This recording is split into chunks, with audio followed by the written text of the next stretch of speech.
The allure of the supernatural. Exploring America's most haunted bars in the shadowy corners of America's bustling cities and quiet towns, there exists a world where the veil between the living and the dead seems unnervingly thin. This is the realm of haunted bars, places where the clink of glasses and the murmur of conversation are often accompanied by whispers from another time.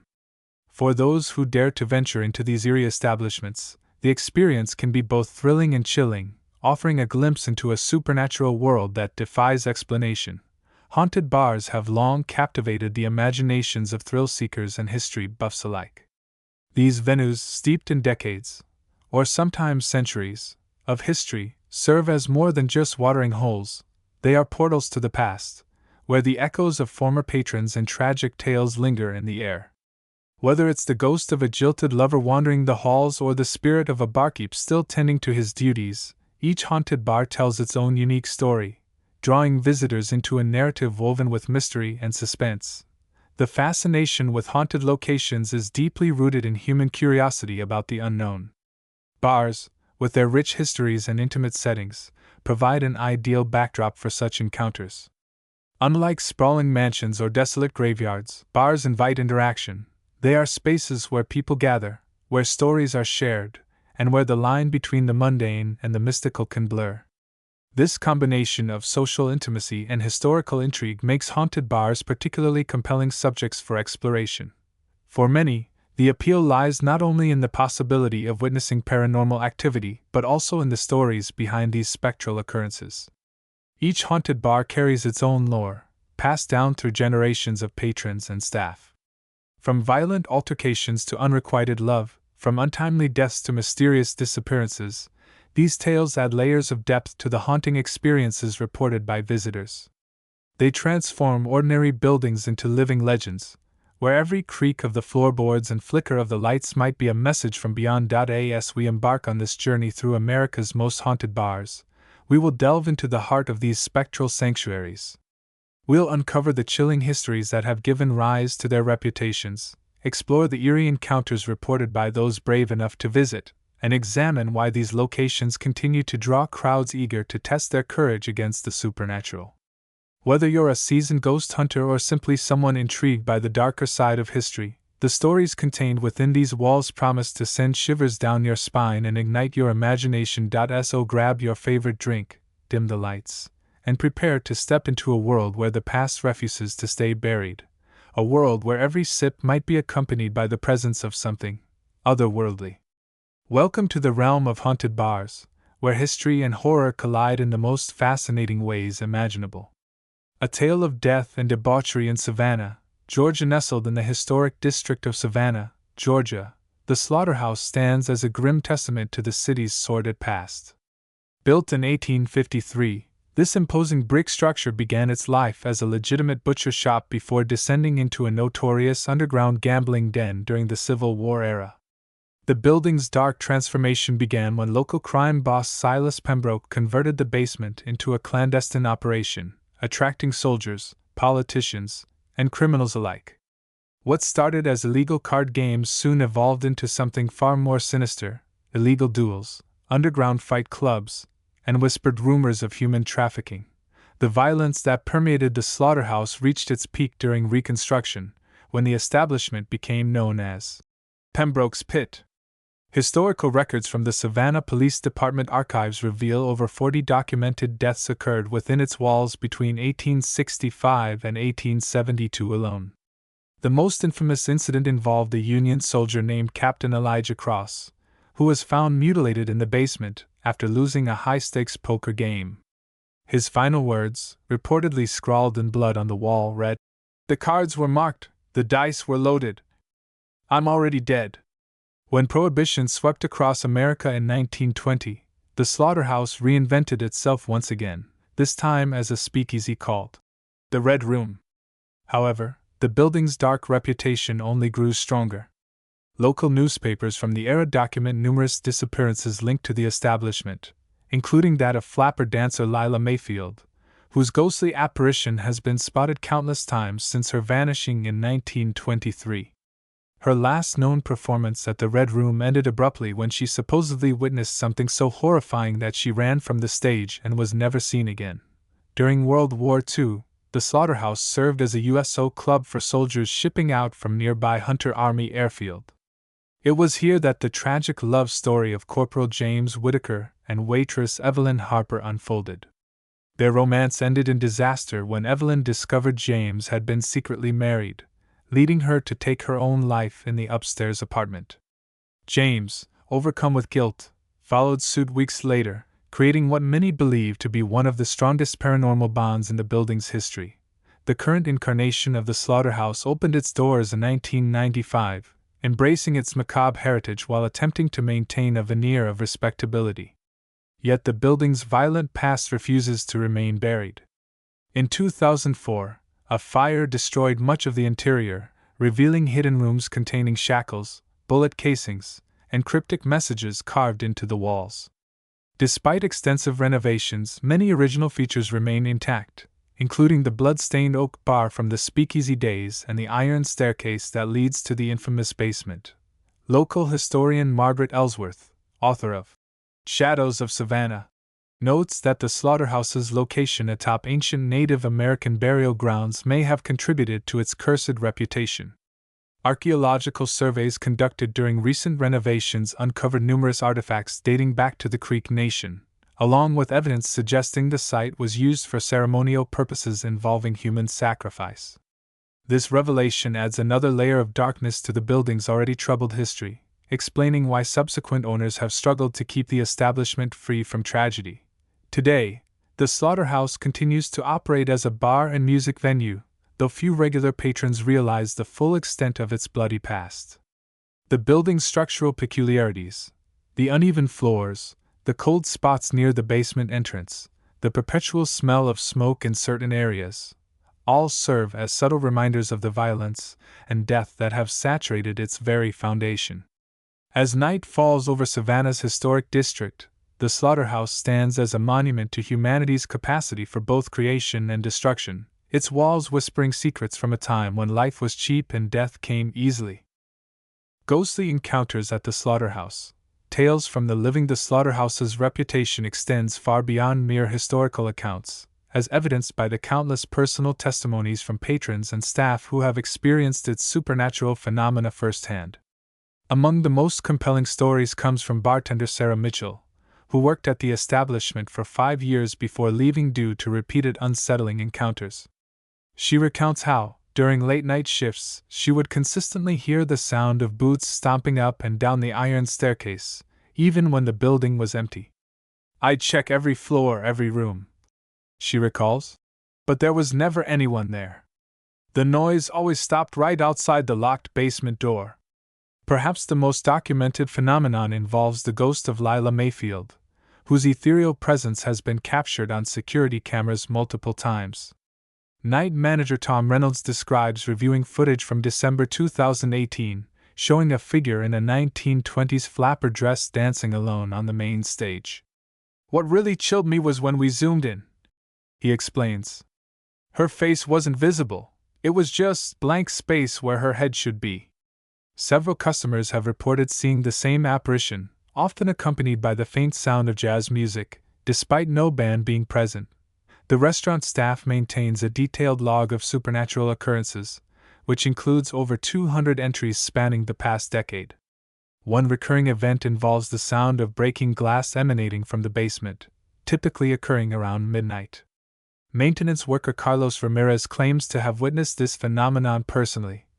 "I was doing inventory when I heard it, like someone smashing bottles against the wall. When I went down to investigate, everything was perfectly intact. But the air felt wrong, like it was charged with electricity." Several patrons have reported experiencing physical manifestations of the bar's spirits. College student Emily Parker describes feeling an icy hand grasp her shoulder while sitting at the end of the bar. "I turned around expecting to see someone, but there was nobody there," she recounts. "Then I noticed my drink. The whiskey had turned completely black, like ink." Multiple witnesses have confirmed similar incidents, with drinks inexplicably changing color or temperature without any logical explanation. The most terrifying encounters seem to occur in the upstairs apartment where Evelyn Harper took her life. Current resident and part-time DJ Mark Thompson shares his experience. "I woke up to someone whispering in my ear, 'You shouldn't be here.' When I turned on the light, I saw scratches appearing on my arms, like someone was dragging their nails across my skin." He notes that attempts to photograph these marks always fail, as if the camera lens cannot capture the phenomenon. Professional paranormal investigator Dr. Rebecca Lansing conducted a month-long study at the slaughterhouse in 2021, documenting numerous unexplained events. Her team recorded significant electromagnetic fluctuations throughout the building, particularly in the basement area. When asked about the marked cards mentioned in Captain Cross's final message, a voice clearly responded, "Still cheating." Perhaps most disturbing are the reports from couples who claim to witness reenactments of James Whittaker and Evelyn Harper's tragic love story. Multiple independent accounts describe seeing a man in military uniform arguing with a woman in a waitress uniform near the staircase. Witness testimony suggests these apparitions appear particularly distressed during anniversaries of their deaths, February 14th and March 3rd respectively. Some claim to have felt intense waves of sorrow emanating from the spectral figures, while others report hearing desperate pleas for forgiveness. The building's basement continues to be a focal point for paranormal activity. Staff members refuse to work alone in the storage area after several reported incidents of equipment moving on its own and voices calling out workers' names. Janitorial staff member Maria Gonzalez recalls finding old playing cards scattered across the floor, arranged in perfect poker hands, despite having cleaned and secured the area hours earlier. "Every time it happens, the cards show the exact same hands," she confides. "A royal flush and 4 aces, the winning and losing hands from Captain Cross's final game." These documented experiences, supported by both eyewitness accounts and physical evidence, paint a comprehensive picture of the slaughterhouse's haunted status. The consistency of reported phenomena across different witnesses, combined with verifiable documentation, lends credibility to the supernatural claims surrounding this notorious establishment. Rather than fading with time, the frequency and intensity of these encounters appear to be increasing, drawing both skeptics and believers to experience the chilling atmosphere firsthand. The Crescent City Spectre, New Orleans' most haunted barroom in the heart of New Orleans' French Quarter, where the air hangs heavy with humidity and the scent of magnolias, stands the Crescent City Spectre. A bar whose haunted reputation rivals even the most notorious establishments in America's most supernatural city. Built in 1789, this 3-story Creole townhouse predates Louisiana's statehood and bears witness to over 2 centuries of human drama, tragedy, and alleged supernatural activity. Originally constructed as a private residence for wealthy plantation owner Jacques Leblanc, the building's transformation into a public house in 1834 marked the beginning of its complex and controversial history. The Crescent City Spectre earned its ominous moniker following a series of mysterious deaths during the yellow fever epidemic of 1853. According to archived medical records from Charity Hospital, 27 patrons succumbed to the disease within the building's walls during a single month. The most famous victim, voodoo priestess Marie Celeste, allegedly cursed the establishment on her deathbed, declaring that, "The spirits of all who die here shall walk forever." Her prediction seemed to manifest almost immediately, as survivors reported seeing shadowy figures moving through the building long after it had been sealed as a quarantine zone. During the Civil War, the Crescent City Spectre gained notoriety as a safe haven for Confederate spies and smugglers. The building's complex network of hidden passages and false walls facilitated clandestine meetings and weapons exchanges. This period saw numerous violent confrontations, including the infamous Bloody Tuesday massacre of 1864, when Union forces attempted to raid the establishment. Historical accounts detail how 23 people died in the ensuing gun battle, their blood staining the ornate plasterwork that still adorns the main salon. Prohibition transformed the Crescent City Spectre into one of New Orleans' most successful speakeasies, operating under the guise of a funeral parlor.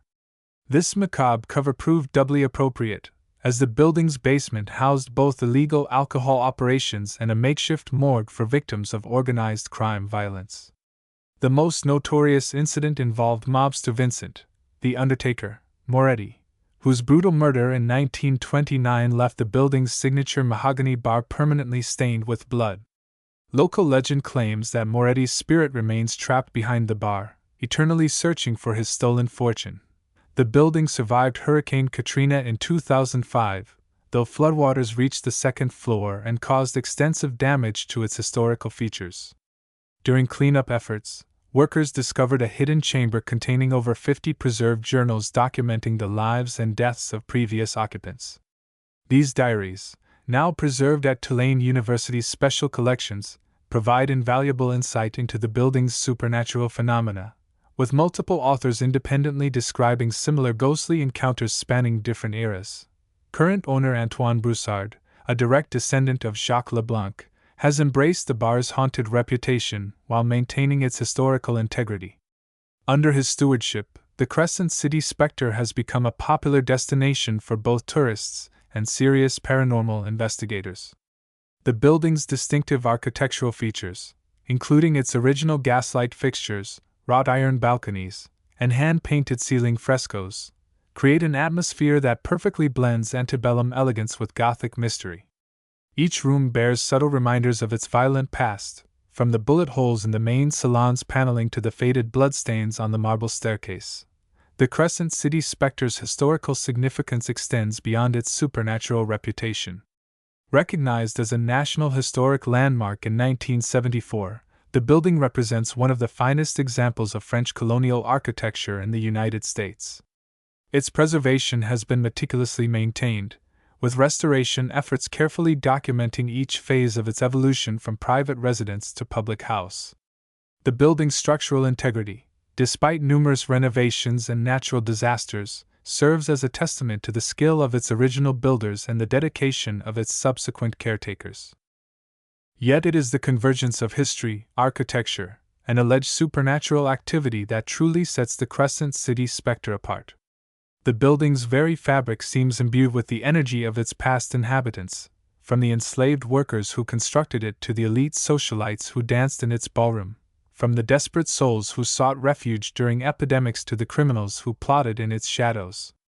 Each wooden floorboard, each pane of stained glass, each piece of antique furniture carries the weight of countless stories, many of them ending in tragedy, all of them contributing to the building's enduring mystique. Documented paranormal phenomena. The Crescent City Spectre's reputation as a paranormal hotspot rests not merely on legend but on a substantial body of documented evidence collected over decades. Professional investigations conducted by the International Society for Paranormal Research have catalogued over 1,200 distinct paranormal events since their first study in 1992.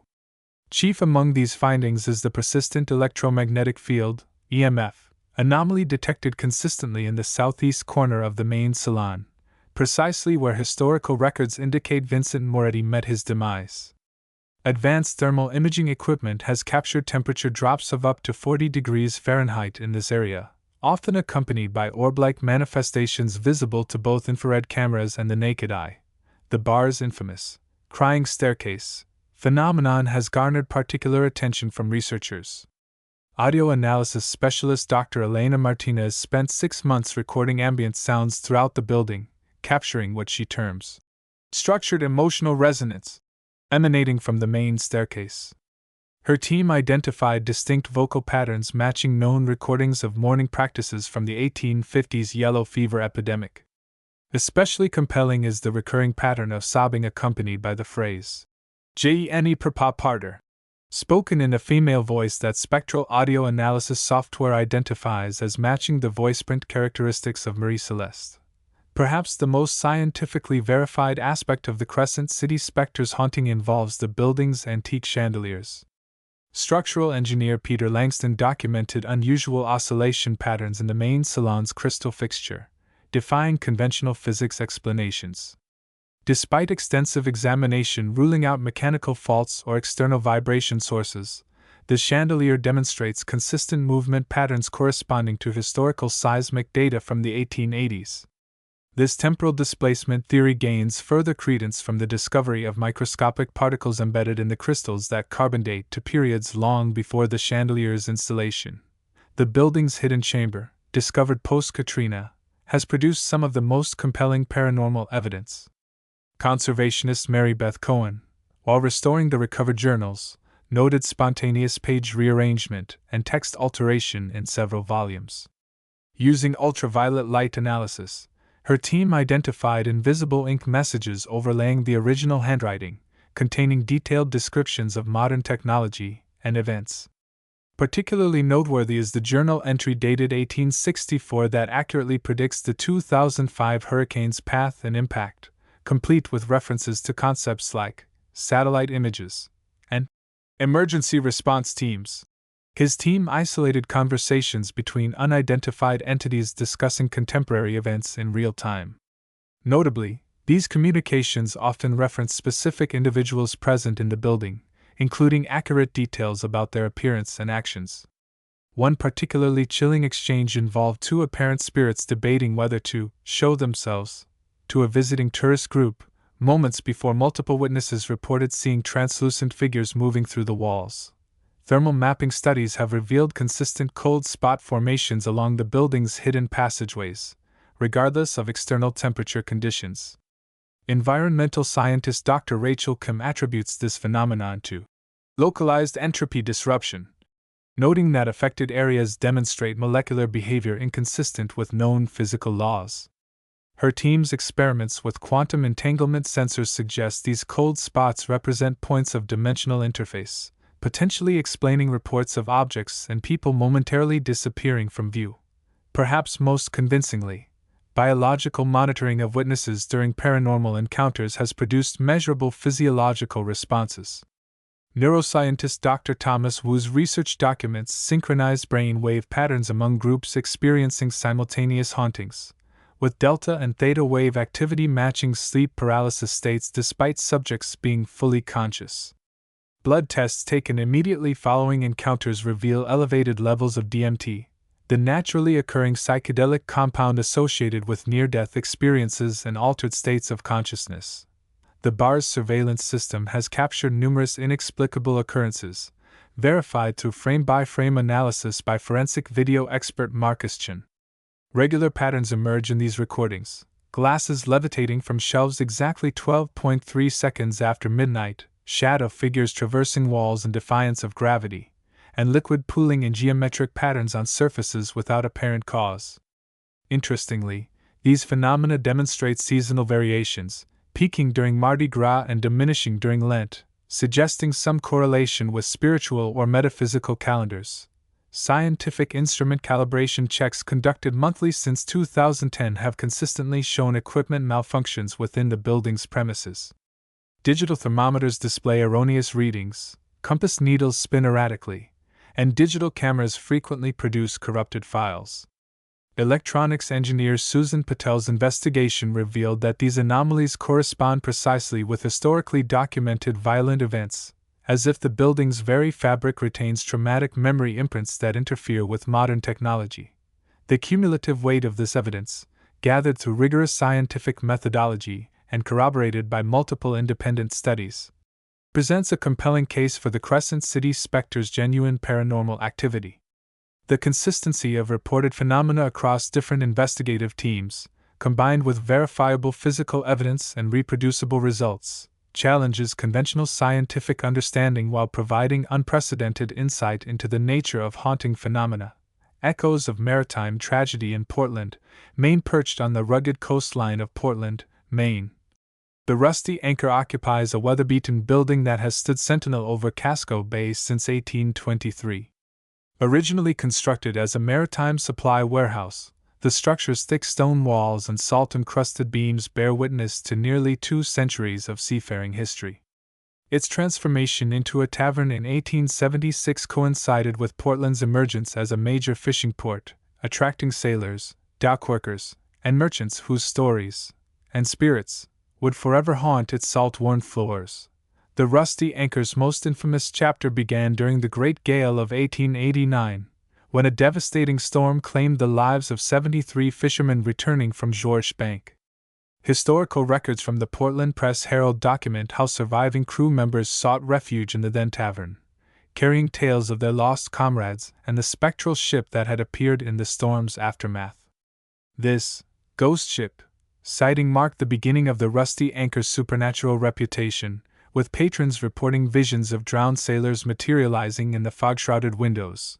The building's basement, originally used for ice storage, became a temporary morgue during the influenza pandemic of 1918. Medical logs from the Maine Maritime Museum reveal that 87 bodies were stored there during the height of the outbreak, many of them young sailors who had contracted the virus while at sea. The most tragic case involved the entire crew of the schooner Mary Elizabeth, whose collective demise gave rise to reports of phantom footsteps echoing through the lower level and distant cries of distress audible only during high tide. During Prohibition, the Rusty Anchor operated as a speakeasy under the protection of local crime syndicate leader Finnegan O'Rourke. His reign ended violently in 1932 when rival gang members set fire to the establishment, resulting in 12 fatalities. Fire department records note that the blaze mysteriously extinguished itself upon reaching the bar's threshold, preserving the oak counter where O'Rourke had fallen. Patrons claim his spirit remains tethered to this spot, manifesting as a thick cloud of cigar smoke that lingers despite smoking bans and modern ventilation systems. World War II brought new tragedies to the Rusty Anchor, as it served as a gathering place for merchant marines awaiting convoy assignments. The most harrowing incident occurred in 1943 when U-boat attacks intensified along the eastern seaboard.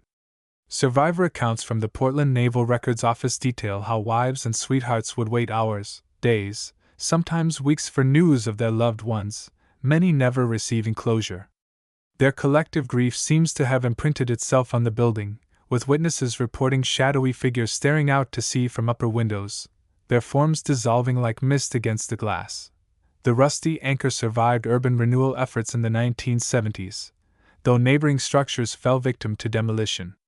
During excavation for the adjacent parking lot, workers uncovered an ancient cemetery dating back to Portland's colonial settlement. Documented encounters at the Rusty Anchor. The Rusty Anchor's supernatural reputation rests on a foundation of meticulously documented encounters that span decades and defy conventional explanation. Marine biologist Dr. Sarah McAllister, conducting research on bioluminescence in coastal waters, inadvertently captured the building's most convincing paranormal evidence in 2008. While setting up underwater recording equipment in the adjacent harbor, her team's hydrophones detected unusual acoustic signals emanating from beneath the Rusty Anchor's foundation. Analysis revealed these sounds matched known ship-to-shore distress calls from vessels sunk during World War II, despite originating from solid bedrock.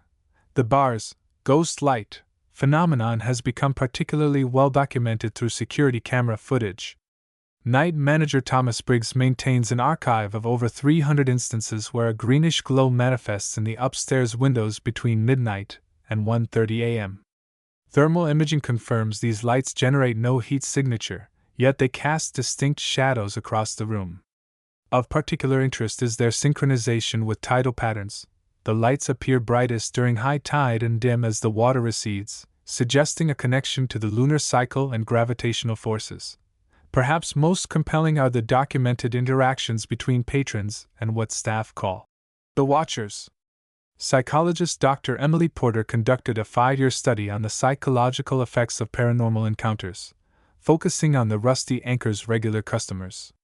Her findings revealed that approximately 67% of interviewees reported feeling an intense gaze upon entering the building, often accompanied by a sudden drop in temperature. Security footage corroborates these accounts, showing condensation forming on windows and patrons' breath becoming visible, despite internal temperatures remaining constant. The building's basement holds its own collection of verified phenomena, primarily centered around the preserved ice storage vault. Environmental scientist Dr. Michael Chen documented unusual crystallization patterns forming on the stone walls, despite controlled humidity levels. These formations match known frost patterns from early 20th century photographs of the space, suggesting a temporal echo effect. More disturbingly, audio equipment placed inside the vault regularly captures the sound of dripping water, even during periods when municipal water supplies were shut off for maintenance. Where shadows dance in Tombstone, Arizona. Deep in the sun-baked heart of Tombstone, Arizona, where the spirit of the Old West still rides eternal, stands the Midnight Saloon. An establishment whose very walls seem to breathe with the memories of gunfights, gold rushes, and ghostly encounters. Constructed in 1879 during the silver boom that transformed Tombstone from a dusty outpost into a booming frontier town, the Midnight Saloon emerged as more than just another watering hole for prospectors and gunslingers. Its strategic location directly across from the infamous OK Corral made it both witness and participant in the violent dramas that defined the Wild West era. The saloon's original proprietor, Jeremiah Lucky McGraw, earned his nickname through sheer survival rather than prosperity. Historical records from the Cochise County Courthouse document 17 fatal shootings that occurred within the Midnight Saloon's confines between 1879 and 1885 alone. The most notorious incident involved outlaw Frank "Black Jack" Thompson, who, after losing heavily at the poker table, drew his weapon and killed 3 patrons before being gunned down himself. Witnesses reported seeing Thompson's ghost pacing the saloon floor minutes after his death, his spectral form clutching the cards that had cost him his life. During the economic depression that followed the silver market crash of 1893, the Midnight Saloon became a haven for desperate souls seeking solace in drink and danger. The building's basement, originally used for storing whiskey barrels, transformed into an impromptu opium den catering to Chinese laborers displaced from the mines. Local historians have uncovered ledgers detailing transactions conducted in both currency and human lives, with several entries marked only as disappeared. The most chilling account involves a group of 8 Chinese miners who vanished without trace in 1895, their disappearance coinciding with reports of strange wailing sounds emanating from the basement. The 20th century brought new forms of vice to the Midnight Saloon, with Prohibition-era bootlegging operations establishing secret tunnels connecting the establishment to neighboring properties. These passages, rediscovered during renovations in 1982, revealed caches of weapons, counterfeit money, and human remains. Forensic analysis dated several skeletons to the 1920s, their bones bearing signs of violent trauma. The discovery aligned with local legends of the Midnight Club, a secretive organization rumored to conduct illegal activities beneath the saloon's respectable facade. The saloon's infamous whispering wall phenomenon has garnered particular attention from acoustical engineers. Dr. Robert Chint spent 3 years studying the main room's sound dynamics, discovering that certain frequencies create standing waves that amplify voices from the past. His team identified distinct vocal patterns matching known speech patterns of 1880s lawmen and outlaws, with particular clarity during thunderstorms. Especially remarkable are the recurring phrases, "drawl" and "hold your fire," that manifest simultaneously with documented dates of historical gunfights, despite no one currently speaking these words. Perhaps the most scientifically verified aspect of the Midnight Saloon's haunting involves its swinging doors. Structural engineer Maria Rodriguez documented unusual oscillation patterns in the original entranceway, defying conventional physics explanations. Despite thorough examination ruling out wind currents or mechanical assistance, the doors demonstrate consistent movement sequences corresponding to historical stagecoach arrival times from the 1880s. This temporal displacement theory gains further support from dust particle analysis showing traces of materials used in 19th century coach lubricants. The building's basement has produced some of the most compelling paranormal evidence since its rediscovery in 1982. Conservationist Dr. Emily Park, while restoring artifacts found in the secret tunnels, noted spontaneous temperature fluctuations reaching extreme lows of -15 degrees Fahrenheit, despite the desert climate above. Using thermal mapping technology, her team identified cold spots forming precise geometric patterns that matched Chinese characters for help and betrayal, visible only through infrared cameras. These formations persist even when the basement remains sealed and unoccupied for extended periods. Thermal mapping studies have revealed consistent hot spot formations along the building's secret passages, regardless of external temperature conditions. Environmental scientist Dr. Rachel Kim attributes this phenomenon to localized thermal inversion, noting that affected areas demonstrate molecular behavior inconsistent with known physical laws. Her team's experiments with quantum resonance sensors suggest these hot spots represent points of temporal interface, potentially explaining reports of objects and people momentarily disappearing from view during tours. Perhaps most convincingly, biological monitoring of witnesses during paranormal encounters has produced measurable physiological responses. Neuroscientist Dr. Thomas Martinez's research documents synchronized brain wave patterns among groups experiencing simultaneous hauntings, with gamma wave activity matching heightened awareness states despite subjects being in relaxed positions. Blood tests taken immediately following encounters reveal elevated levels of cortisol and adrenaline, indicating genuine fear responses to stimuli that cannot be visually confirmed by all participants. The saloon's surveillance system has captured numerous inexplicable occurrences, verified through frame-by-frame analysis by forensic video expert Marcus Chin. Regular patterns emerge in these recordings: whiskey bottles floating from shelves exactly at midnight, shadow figures drawing imaginary pistols in classic dueling stances, and poker chips stacking themselves in impossible configurations on surfaces without apparent cause. Interestingly, these phenomena demonstrate seasonal variations, peaking during the anniversary of the gunfight at the OK Corral and diminishing during the summer tourist off-season.